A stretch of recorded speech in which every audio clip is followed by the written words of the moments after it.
And नमस्कार everyone, मैं doctor Neha Tiwari स्वागत करती हूँ आप सभी का हमारे यूट्यूब चैनल पे।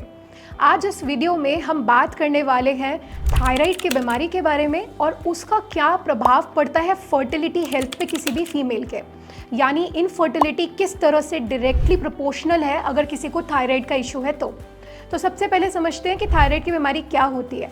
बॉडी में एक थायराइड ग्लैंड होता है, वो दो तरह की दिक्कत कर सकता है। या तो वो बहुत ज़्यादा हार्मोन प्रोडक्शन कर सकता है जिसे हम ओवर एक्टिव थायराइड बोलते हैं यानी हाइपर थायराइडिज्म, या वो कम प्रोडक्शन कर सकता है थायराइड हार्मोन की जिसे हम बोलते हैं हाइपोथायराइडिज्म। अब अगर किसी को हाइपोथायराइडिज्म की शिकायत है और वो कंसीव करने का प्लान कर रही है तो उसमें प्रॉब्लम आ सकती है, क्योंकि अगर थायराइड के जो हार्मोन है वो बॉडी में कम मात्रा में होंगे तो ऐसी फीमेल्स को ओव्यूलेशन होना, अगर ओव्यूलेशन हो जाए तो आगे चल के इम्प्लांटेशन होना, दोनों में प्रॉब्लम आता है। इसको थोड़ा डिटेल में समझते हैं। मान लीजिए बॉडी में T3, T4, TSH इनके लेवल डिरेंज चल रहे हैं, यानी ये थायराइड हार्मोन्स हैं, ये गड़बड़ चल रहे हैं।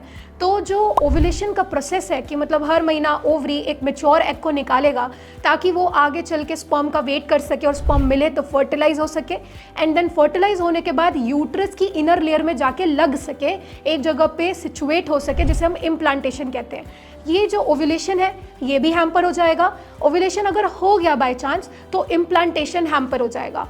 तो इसीलिए ये पूरा प्रोसेस खराब होता है अगर थायराइड हार्मोन का जो लेवल है वो गड़बड़ चले।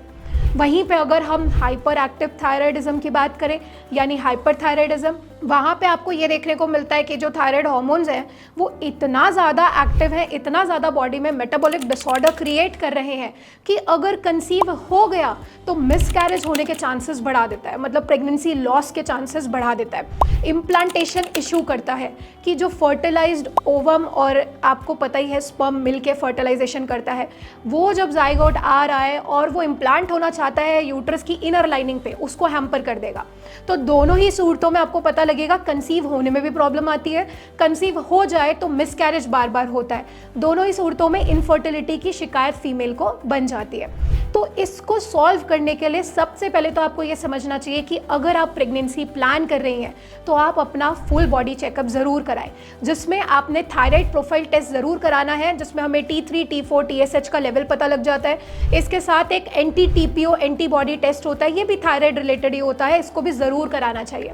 अगर आपको शुरुआत में ही पता लग जा रहा है कि रिपोर्ट में प्रॉब्लम है तो पहले आपको थायराइड की प्रॉब्लम को केटर करना पड़ेगा, पहले वो सॉल्व करना पड़ेगा, उसकी मेडिकेशन लेनी पड़ेगी।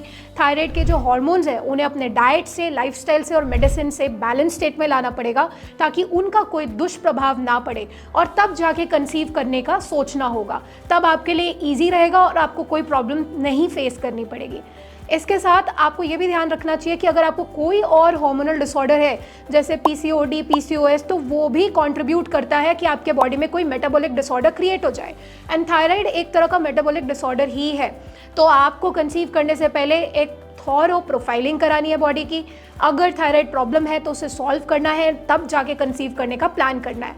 यहाँ पर डाइट भी बहुत ज़्यादा इंपॉर्टेंट रोल प्ले करती है। सर्टेन चीज़ें आपके डाइट में रहेंगी तो थायराइड हार्मोन्स को और ज़्यादा बिगाड़ती हैं। एंड जो लोग लंबे समय तक सेंधा नमक का इस्तेमाल करते हैं उनके बॉडी में आयोडीन की कमी बनती है और उसकी वजह से भी थायराइड इश्यूज़ हो सकता है। अलॉन्ग विद दैट, अगर आपकी फैमिली में ये जेनेटिक डिसऑर्डर है, आपकी मदर को या आपके सिस्टर को ऐसा कुछ रह चुका है तो आपके इसके लिए और ज़्यादा सतर्क होना चाहिए।